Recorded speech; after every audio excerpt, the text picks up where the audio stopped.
నిన్న నేను పెట్టిన వీడియోలో మీలో ఒకరు ఒక క్వశ్చన్ అడిగారు. ఆ క్వశ్చన్ వాడే ఈరోజు శ్లోకం చెప్తాను.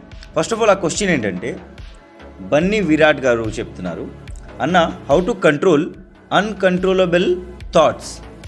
అంటే మన మైండ్లో ఎన్ని థాట్స్ వస్తాయి కదా, ఈ వాటిని కంట్రోల్ ఎలా చేసుకోవాలి. ఫస్ట్ ఆఫ్ ఆల్ మీరు దీన్ని కంట్రోల్ చేసుకోలేరు. మీరు మైండ్ని కంట్రోల్ చేయాలనుకుంటే ఆ మైండ్ మీకన్నా దూరంగా పరిగెడుతుంది. బట్ అదే మైండ్కి ఒక పని ఇస్తే అది ఆ పనిలో బిజీ ఉంటుంది. Bhagavad Gita chapter 5 shlok number 2. ఇక్కడ శ్రీకృష్ణుడు అర్జునుడికి సమాధానం చెప్తున్నారు. పార్థ, కర్మ సన్యాసం చెప్పింది నేనే, కర్మయోగం చెప్పింది నేనే, కానీ ఈ రెండిట్లో కర్మయోగమే పెద్దది, నంబర్ 1. ఎందుకంటే కర్మ సన్యాసం చేసినప్పుడు నువ్వు ఈ లోకంలో ఉన్న అన్ని సుఖాల్ని దుఃఖాల్ని అన్నీని వదిలేసి దేవుడి మీదే ధ్యాస పెట్టాలి.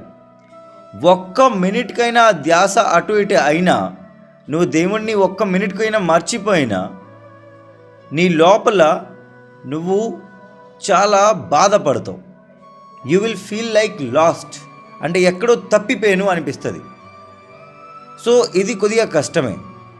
బట్ అలాగే నువ్వు కానీ కర్మయోగం పాటిస్తే, అంటే ఈ కరెంట్ జనరేషన్లో, ఈ కరెంట్ లైఫ్లో నీ డ్యూటీస్ ఏంటో నువ్వు తెలుసుకొని దాన్ని స్పిరిచువాలిటీతో అటాచ్ చేసి డివైన్గా పనులు చేస్తే, without any attachment to your కర్మ పనులు చేస్తే నువ్వు సంతోషంగా ఉంటావు.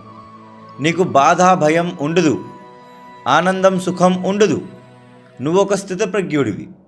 సో అలాగే మీ థాట్స్ని కూడా కంట్రోల్ చేసుకోవాలంటే మీరు కర్మం చేయాలి, ఏదో ఒక పనిలో బిజీగా ఉండాలి. మనం ఒక బిజీ పనిలో ఉన్నప్పుడు మనకి వేరే ఏ థాట్స్ రాదు, ఆ పని గురించే థాట్స్ వస్తుంది. శ్రీ భగవానువాచ సన్యాసః కర్మయోగశ్చ నిశ్రేయస్కరావుభౌ తయోస్తు కర్మ సన్యాసాత్ కర్మయోగో విశేష్యతే.